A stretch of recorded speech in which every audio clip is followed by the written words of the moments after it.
if you really do think about it. I seen someone in the comments mention how Oscarville, which was where Lake Lanier was, it used to be a black, predominantly black, thriving community that had racetracks, everything. Everybody was business owners, and what do? They go over there and make it into a lake. And it's like now the veil is so thin now because that contract is up and they're trying to do everything to take us back to where they were so they can still dominate. And it's like, look at the people that they took on the transatlantic slave trade. The people that was more in touch with their ancestors, their spirituality. They took us, like even the Native Americans, if you think about it like that.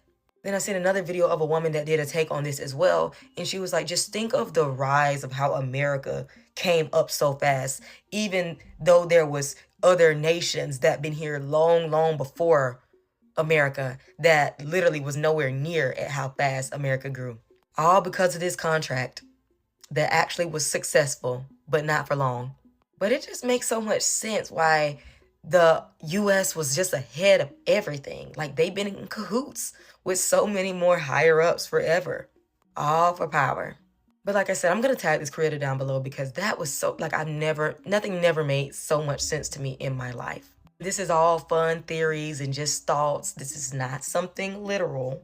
But it's just That was a very interesting video right there. What if slavery was a blood sacrifice for 400 plus years? I really do believe that this world is run on magic, you know? It's all run on words, and words are spells, and the power of our belief. And I believe that before we were in this matrix that we're in now, we had more power. We were more in tuned and more connected to the earth and feeding off of each other, especially people of color. You know, shout out to us. We definitely are a different type of being, and that's evident in just how we are, how we exist, how we metabolize, how we think, how we feel, how we create. We just are different. And don't get me wrong, I'm a mixed person, but I see myself as a Black person, and I understand that the magic is definitely real, you know?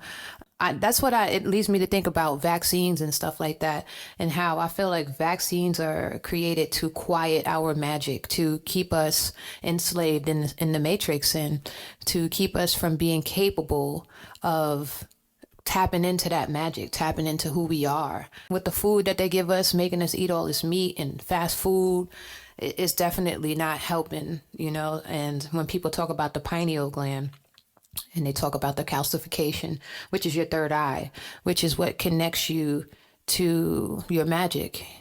There's definitely some theories that make sense behind that, but we ain't gonna dive too deep. Let's get into this next video.